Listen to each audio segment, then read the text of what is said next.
자, 모두들 반갑습니다. 지니 인베스트먼트의 강태공 전문가입니다. 자, 금요일은 돌아온 애플의 계절, 이재용도 투자한다. 향후 6배는 성장할 만한 저평가 우량주를 공개하도록 할 테니까, 자, 여러분들의 좋아요와 구독하기 한 번씩 부탁을 드리면서 방송을 시작해 보도록 하겠습니다.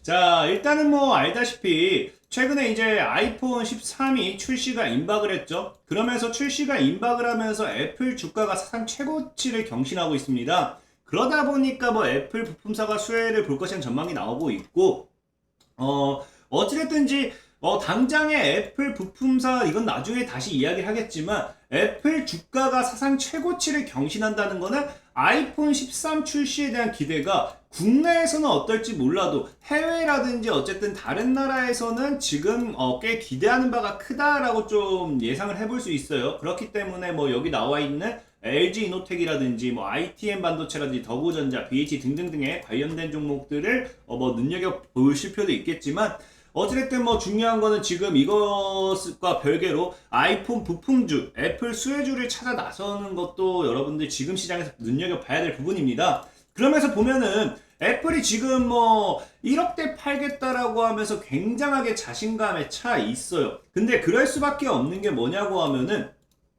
지금 4억 2천만 구형 아이폰 유저죠? 그러니까 지금 뭐냐고 하면은 핸드폰을 교체하지 않은 여기 나와 있지만 2000 뭐 최소 3년 이상 사용된 아이폰이 4억 2천만 대에 달하면서 이들 단말기의 교체 수요도 높아졌기 때문이다라고 얘기하죠. 그러니까 즉 이제 구형 아이폰을 사용하는 유저가 4억 대가 넘어가다 보니까 이번 아이폰 13에 대한 기대감은 굉장히 크다라는 거예요. 그렇기 때문에 지금 이제 아이폰 13이 출시하고 나서 여기에 대한 우리 흔히 잘하는 뭐가 나와요? 실적 기대감이 나와주지 않을까 하는 거고, 사실 뭐 갤럭시로 갈아탈 수도 있지 않나라고 생각할 수 있겠지만 보통 저는 그렇게 알고 있어요. 한 번 아이폰 유저는 웬만한 아이폰 유저고 한 번 안드로이드 갤럭시 유저는 웬만하면 계속해서 갤럭시로 간다. 그래서 과거에도 어떤 이슈가 있었냐고 하면은 태블릿 워치 격돌. 그러니까 서로 뭐 넌 애플빠니 삼빠니 하면서 애플을 쓰니 삼성을 쓰니 하면서 계속해서 이게 지금도 뭐 엄마가 좋아 아빠가 좋아 뭐 이런 거 이건 아니겠다. 어쨌든 뭐 좀 다르지만 어쨌든 삼성이 좋니 애플이 좋니 하면서 이 애플과 삼성 간에는 확실한 바가 이제 나눠 있다라 보시면 되기 때문에 아마 이번에 이 구형 이 4억 2천만 구형 아이폰 유저들이 그냥 이제 13으로 갈아탈 확률이 굉장히 크다라는 거예요. 그러다 보니까 이제 방금 얘기했다시피 애플 부품사가 수혜를 볼 것이라는 이야기가 나오는데 그게 왜 그러냐고 하면은, 일단은 뭐 아까 얘기했다시피 돌아온 애플의 계절이라고 했잖아요. 보통의 통상 9월에는 이게 새로운 아이폰을 발표하면서, 이날 아이폰 13이 이제 공개가 될 거란 관측이 나오고 있고, 그러다 보니까 보통 아이폰을 발표하면서 늘 부품주들이 올랐습니다. 늘 부품주들이 올랐는데, 우리가 대표적으로 보면은, 인터플렉스는 이건 뉴스가 너무 옛날 거에서 뭐 인터넷 뉴스밖에 없어서 여기 뭐 넣기에는 좀 작아서 제가 안 넣었어요. 어쨌든 다 알 거예요. 2016년도 9월 이때쯤에 이제 아이폰 X라고 하죠. 아이폰 10이 아니라 X라고 하고 그거에 대한 부품 수혜주로 인터플렉스가 15,000원부터 해가지고 7만원대까지 대략 5배 정도의 상승. 그러면서 이때 아이폰에 대한 수혜로 2016년도부터 16년도부터 꾸준하게 우상향했던 그런 이력이 있습니다. 그러면서 17년도까지 아이폰 부품주로서 인터플렉스가 과거에 대장을 먹었었고요. 그러면서 또 17년도인가요? 18년도 같은 경우에는 애플 관련주 강세 이제 아이폰 X가 저가 모델이 나온다고 하면서 BH죠. 그러면서 BH가 여기서 저가 이제 18,000원 대비해가지고 17,000원 정도 대비해가지고 29,000원대 하면서 약 80% 정도 80% 정도의 이 단기 상승세를 가지고 왔었습니다. 그리고 2019년도에 보면은 역시나 이제 아이폰 데이가 다가오면서 12월 얘는 뭐 그러니까 그 ITM 반도체 자체는 11월 달에 상장했죠. 그러다 보니까 이제 이때부터 살살 이슈를 받고 다시 한번 쳤던 건데 애플 에어팟 프로 이어폰 아이폰 11의 핵심 부품 납품한다 하면서 이 당시에 여기서로 기준한다 하더라도 35,000원에서 74,000원까지 대략 100% 이상의 상승세를 보여줬던 거고요. 그러면서 또 이제 2020년도 모다이노칩 같은 경우는 이거 제 날짜를 빼먹었네요. 이제 아이폰 5G 탑재 소식에 뭐합니까? 여기서 이제 9월 달부터 해가지고 2,000 대략 3,400원대부터 해서 5,600원까지 역시나 100% 이상의 상승세를 보여줬습니다. 그러니까 즉 뭐였냐고 하면은 2016년부터 2020년까지만 놓고 봐도 아이폰이 새로운 핸드폰을 출시할 때마다 거기에 대한 수혜주들이 늘 적게는 60%, 많게는 100%에서 200%까지 상승세를 보여줬었다는 거예요. 그렇기 때문에 지금 우리가 이제 애플 13의 출시를 앞두고 관련주를 눈여겨봐야 된다. 그러니까 이거를 그냥 놓치기에는 아쉬운 상황이다라고 좀 말씀을 드리고 싶습니다. 그럼 과연 이제 이 아이폰 13 출시를 앞두고 우리가 뭘 눈여겨봐야 되느냐? 보면 알겠지만 모다이노칩 같은 경우는 5G 탑재 소식이 상승했던 거고요. 그 다음에 이제 ITM 반도체 같은 경우 부품 납품이었고요. 그러면서 이제 BH도 부품 납품이었죠. 그래서 부품 관련해서는 사실 아이폰 부품 관련해서는 대표적인 종목들이 굉장히 많아요. 대표적인 종목이 LG이노텍이라든지 더부전자라든지 BH, ITM, 반도체 삼성전기 등등등등이 있어요. 그래서 실제로 보면은 여기도 뭐라 나와 있습니까? 아이폰 13 공개 앞두고 관련주를 사야만 된다. 들썩이라고 하면서 여기 또 추가적으로 관련주가 나와 있죠. 넥스턴 바이오, SMX, 삼성전기, LG이노텍, 한솔테크니스 등 상승세를 보이고 있다라고 하고 있기 때문에 아이폰 부품 관련해서는 굉장히 많아요. 그러면은 지금 우리가 아이폰 부품 관련된 종목들을 사는 게 맞느냐? 라고 이야기를 할 수 있겠죠. 근데 사실 아이폰 부품 관련한 종목들을 사도 나쁘지는 않습니다. 나쁘지는 않은데 저는 어떻게 생각하느냐? 지금 아이폰 13이 문제가 뭐냐고 하면은 문제가 여기서 나오죠. 자, 아이폰 13이 문제가 여기 나오죠. 기능적 변화는 있겠지만 최초로 5G를 지원하고 6.7인치 프로맥스 모델 출시로 주목받았던 전작보다 변화의 폭이 크지 않으리란 예측이다. 그러니까 전작 대비 변화가 크지 않을 것으로 보고 있다는 거예요. 그러면은 사실 뭐가 문제가 되느냐고 하면은 전작과 크게 차이가 나지 않는다면 부품주들이 물론 이슈는 받을 수 있어요. 왜? 아까 얘기했다시피 4억 2천 명이 뭐 한다고요? 휴대폰 교체 시 안드로이드 기기로 이동하는 이용자 비중이 낮기 때문에 이번에 충성 고객층이 이제 12일을 건너뛰고 교체 수요가 이제 아이폰 13에 폭발할 가능성도 있기 때문에 부품주들이 또 역시 수혜를 받을 수 있다라고 볼 수도 있습니다. 근데 아까 얘기했다시피 저는 부품주보다는 다른 걸 얘기하고 싶은 게 뭐냐고 하면은 지금 보면은 얘네들이 전작과 대비해서 변화가 크지 않아요. 그런 변화가 있는 것을 봐야 된다. 왜? 자, 아이폰 12와 아이폰 13을 두고 변화가 거의 없다고 하면 부품주들도 크게 움직이기에는 좀 애매한 상황이지 않을까 생각을 해요. 그러면 우리가 봐야 될 게 뭐냐고 하면은 굳이 변화가 있는 걸 꼭 찾아보자라는 거야. 찾아보자. 그럼 그게 주목을 받을 확률이 굉장히 크다라는 겁니다. 왜? 아까 얘기했다시피 모다이노칩 같은 경우도 5G가 탑재된다고 하면서 5G 탑재 소식에 뭐 했어요? 단기간에 100% 이상 끌어올린 거거든요. 2,500원 대비해서 100%, 한 120% 정도는 끌어올린 거거든. 그럼 이번에도 새로운 변화가 있는 걸 찾으면은 그게 100%, 200% 가능성이 굉장히 큰 거예요. 그래서 그 변화가 있는 게 무엇인가 봤더니 여기 카메라 기능 개선. 카메라 기능 개선이라는 건 사실 변화로 보기 어렵습니다. 그 다음에 봤더니 뭐가 있느냐? 위성전화 탑재 등 일부 기능적 변화. 그럼 여기서 위성전화 탑재를 콕 찍었다는 거예요. 그럼 이제 아이폰 13에서 우리가 눈여겨봐야 될 건 뭐다? 위성전화 탑재라는 거예요.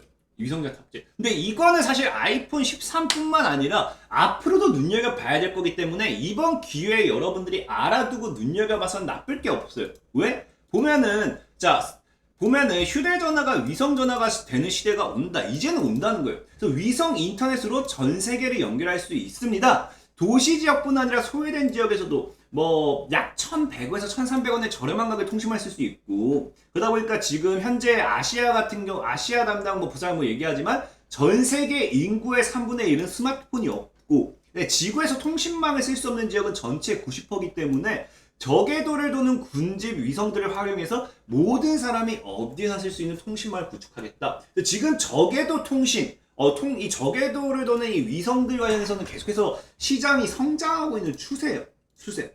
그리고 그러다 보니까 실제로 이게 전 세계뿐만 아니라 우리나라에서도 이야기가 나오죠. 우리나라에서 보면은 이제 6G의 핵심은 위성통신, 2030년 글로벌 선도국가에 진입하겠다. 그래서 최성호 정보통신기획평가원 통신전파 PM은 21일 열린 위성통신 포럼 뭐 얘기하면서 기술 발전 전략에 대해 발표했고요. 그래서 6G의 핵심 기술로는 위성통신이 부상하고 있는 만큼 우리나라도 기술 개발에 적극 나서야 한다는 주장이 나오고 있습니다. 그럼 뭐예요? 자, 아이폰 13을 통해서 우리가 눈여겨봐야 될 건, 자, 아이폰 13에서 유일한 변화가 위성전화 탑재였는데, 이거는 아이폰 13과 별개로 어차피 전 세계가 뭐한다, 5G에서 이제 6G로 넘어가는 이 시점에서 6G의 핵심은 뭐다? 위성통신이다.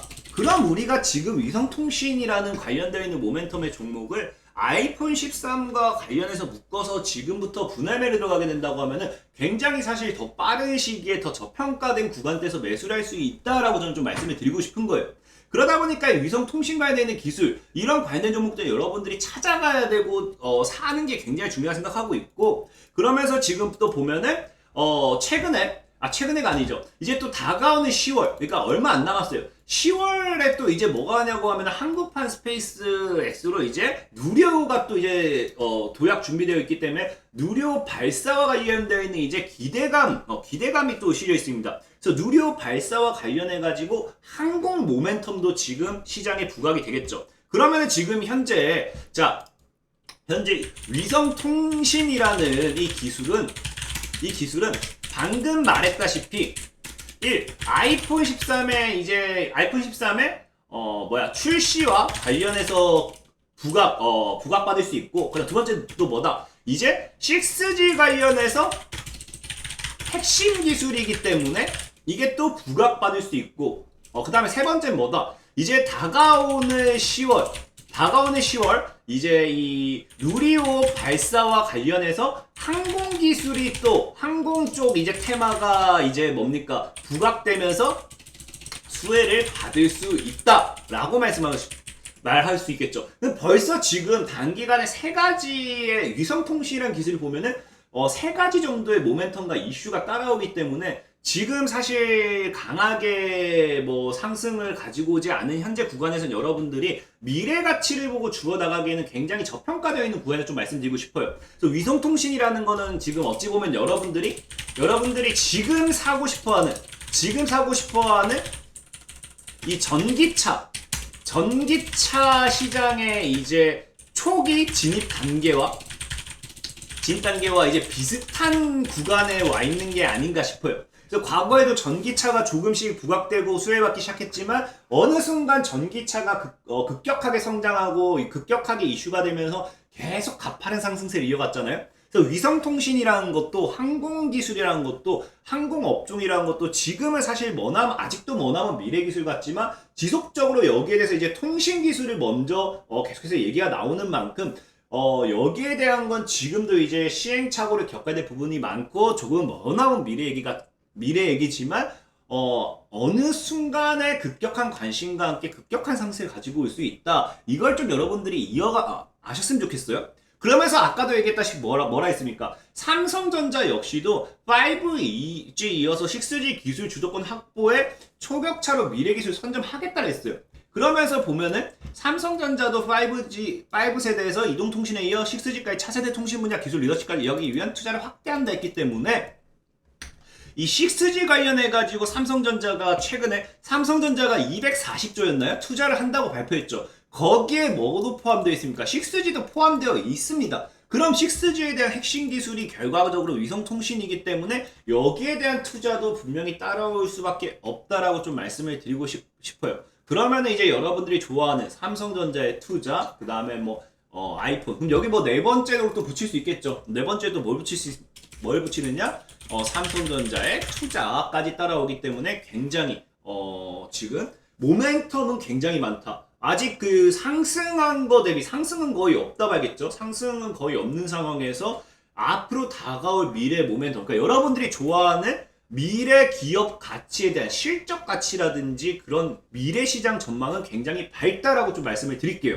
그러면서 최근에 보면은 위성통신 시장, 적게도 위성통신 시장은 아직까지도 지금 이제 보면 2021년 대비 보면은 이제 정지궤도 통신 서비스, 저궤도 통신 서비스 이렇게 나와 있는데 보면은 아직은 뭐 성장을 못하는 상태입니다. 근데 2025년도까지는 이제 성장이 점차 진행이 되고 이제 2030년도 아까 얘기했다시피 10년이에요. 10년. 이제 향후 10년 이제 9년 정도 남았죠. 보면은 이 아까 얘기했다시피 여기서도 2030년도 글로벌 선도국 국가 진입하겠다 했기 때문에 2030년도까지 봤을 때는 위성통신 시장의 약 7배의 속도로 성장을 할 것이고 벌써 2배 이상의 차이가 나죠. 그러면서 여기서 이제 보는 위성 사업 매출의 목표만 본다 하더라도 1조 원이 이제 지금은 거의 없어요. 근데 25년도에 1조 원을 시작으로 해가지고 약 30년도까지 약 6배. 그러니까 지금 뭐 거의 없는 상태이기 때문에 아마 약 6조 원을 기준으로 봤을 때는 6배가 아니라 거의 7, 8배도 되지 않을까 좀 싶습니다. 그러다 보니까 오늘 위성통신 관련되어 있는 기술들, 항공 관련되어 있는 기술 관련되어 있는 종목들은 굉장히 많아요. 뭐 여러분들 흔히 잘 아는 하나 시스템이라든지 이제 항공산업의 대표죠. 하나 시스템이라든지 아니면 인텔리안 테크라든지 세트렉 아이라든지 캔코아 에어로스페이스 등등등 캔코아 에어로스페이스 등등등의 다양한 이 항공산업을 대표할 수 있는 종목들이 있어요. 근데 그 중에 제가 오늘 여러분들에게 소개시켜드리고 싶은 종목은 최근에 상장된 종목입니다. 바로 이제 제노코라는 기업이에요.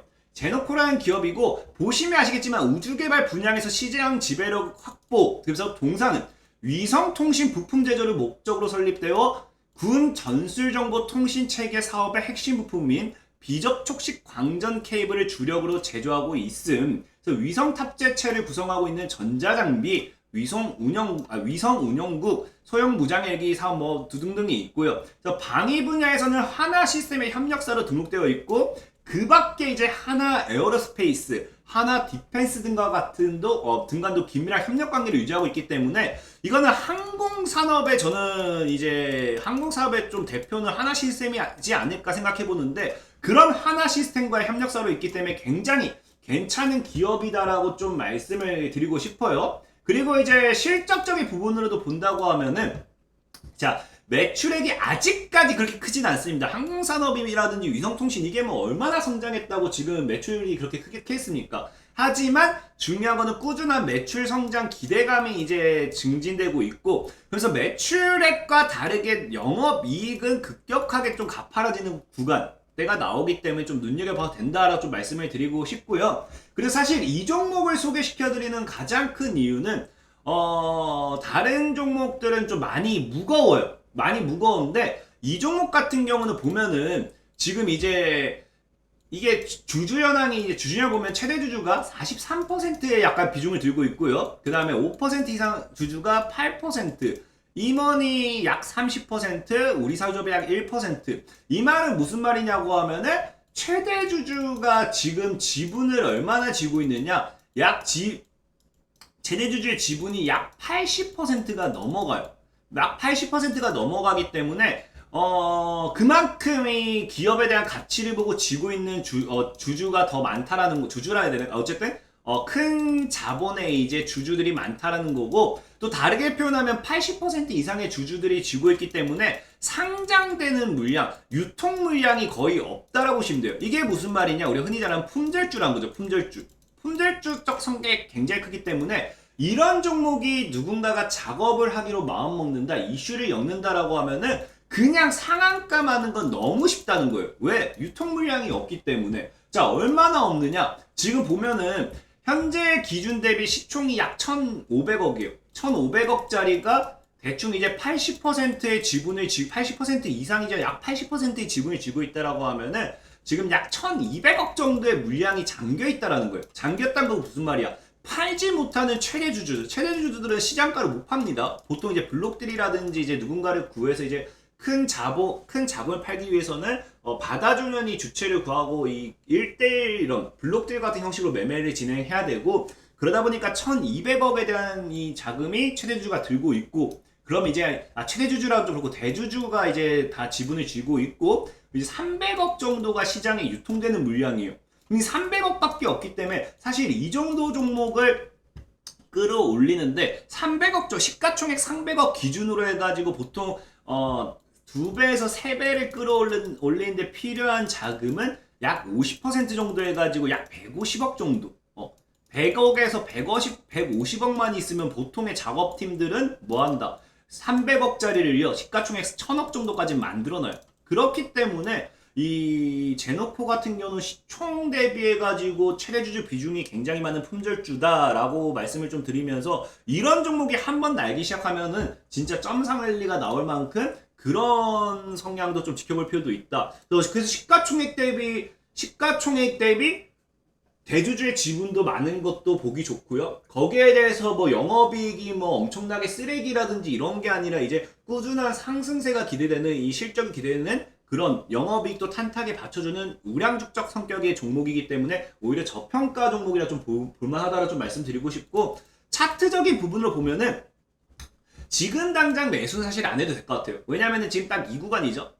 딱 지금 65,000원대입니다. 그래서 이 65,000원대 지금 저항을 맞고 죽는 자리이기 때문에 여기를 돌파해주면 좋겠지만 사실 붙어주는 거래량이 없어요. 거래량이 없다라는 건 이 구간대 물량을 소화를 못 시키고 있다라는 거라 봐야 되기 때문에, 저 개인적으로 이 구간대 거래량 돌파가 나오기 전까지는 위로 사기보다는 아래로 산다고 보는 게 맞고요. 그러다 보니까 보수적으로서 약 5만원대에서 약 65,000원 이 사이에서 그냥 분할 매수를 여유롭게 진행한다라고 하면은 저는 이거 4만원대는 크게 안 깰 거라 생각해요. 4만원대 크게 안 깰 거라 생각하고, 그럼 못해도 지금이 아마 이 여기 당시 최고점대 약 9만원대는 그냥 뚫을 거라 봅니다. 그러면서 앞으로 시장의 성장과 함께 꾸준한 우상향까지 기대할 수 있는 종목이 제노코라는 종목이 아닐까. 사실 가격적으로 보면은 제 메리트, 제가 좋아하는 가격대는 아니에요. 하지만 시가총액이 가격 대비 굉장히 낮기 때문에 이런 종목은 시가총액 1,500억짜리다. 그럼 이거는 나중에 진짜 10만원 위에서 놀고 있을 확률도 굉장히 크다라고 말씀을 드리면서